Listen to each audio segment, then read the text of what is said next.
With that in mind, let's shift our focus from how people are evaluated to how they're led.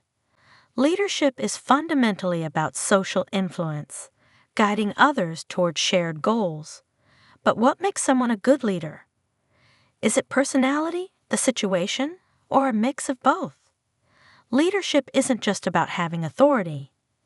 Think about leaders in your life, like coaches, teachers, and team captains. Some were effective because of their personality, others because they adapted to the situation and brought people together.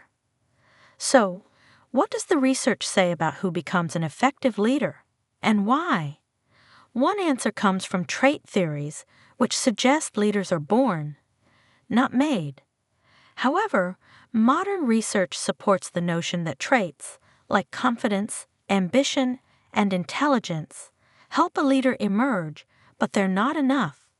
Think of someone who's smart and charismatic, but crumbles under pressure. In addition, we often idolize leaders who are outgoing and assertive, but research shows that quieter, more thoughtful individuals can also lead effectively, especially in environments that reward collaboration and problem-solving. Leadership inspiration can take many forms. From Martin Luther King Jr.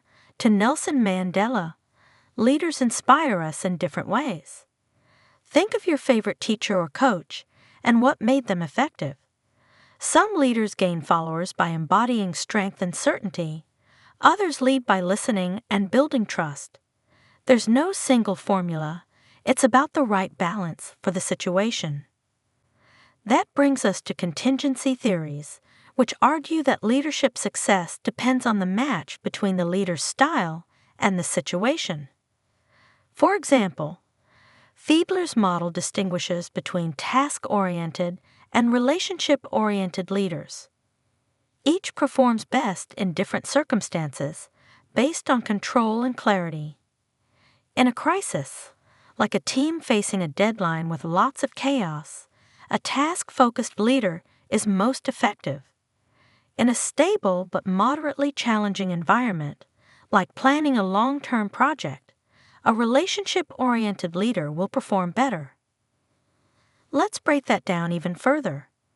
Task-oriented leaders thrive when conditions are either very favorable or very unfavorable. Relationship-oriented leaders do best in moderately challenging environments. Think about a coach who leads a high-performing team with clear goals and minimal conflict. A task-focused style works well. But in a community project with mixed opinions and unclear goals, a leader who can build trust and manage relationships is more likely to succeed. Beyond leadership style, another important factor is how much participation a leader encourages, represented by the normative model. Sometimes, autocratic decision-making is best. Other times, group consensus leads to better results. The key is knowing how much input to gather from others, and when. For example, if a supervisor is deciding on a fire drill procedure, they might just inform the team. But if they're developing a new process or workflow, it makes sense to invite feedback and suggestions from the team members. Transit leaders manage through exchange. They set goals, reward compliance, and correct poor performance. Think of a manager who promises a bonus for good sales, or takes away privileges for being late. It can be effective in routine, structured environments like retail or manufacturing, but may fall short in times of change, innovation, or crisis, when people need more than rewards to stay motivated. Transformational leaders, on the other hand, inspire followers to transcend self-interest and pursue a shared vision. They're charismatic, visionary, intellectually stimulating, and personally considerate. They're especially effective during periods of transition or uncertainty.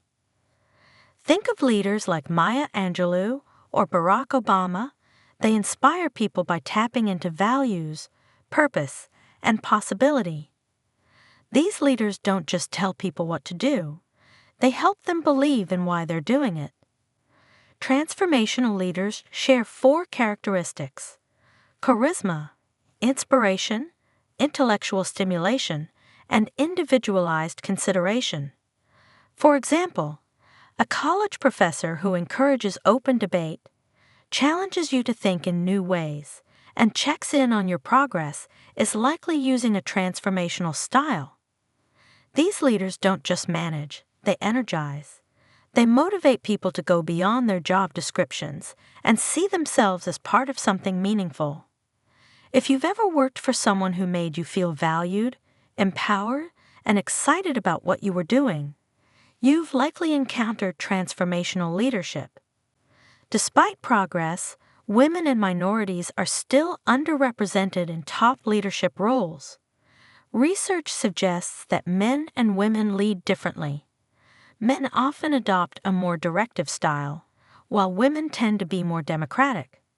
Studies also show that female managers are more likely to seek input from their teams and prioritize team development. Yet, leadership is still often judged by outdated stereotypes, like the idea that assertiveness is a male trait. Furthermore, minorities may face barriers like exclusion from informal networks and mentorship, which can be critical for career advancement. Think about this. If you're not invited to after-hours social events, you may miss out on key opportunities to connect with decision-makers. Leadership is also shaped by culture. In individualistic cultures, leaders are expected to be assertive and independent. In collectivistic cultures, collaboration and harmony matter more. For example, in the United States, a strong leader might be someone who takes initiative and speaks up first. But in Japan, a great leader might be someone who listens carefully, consults the group, and makes decisions by consensus. These cultural expectations affect who emerges as a leader and how that leadership is perceived.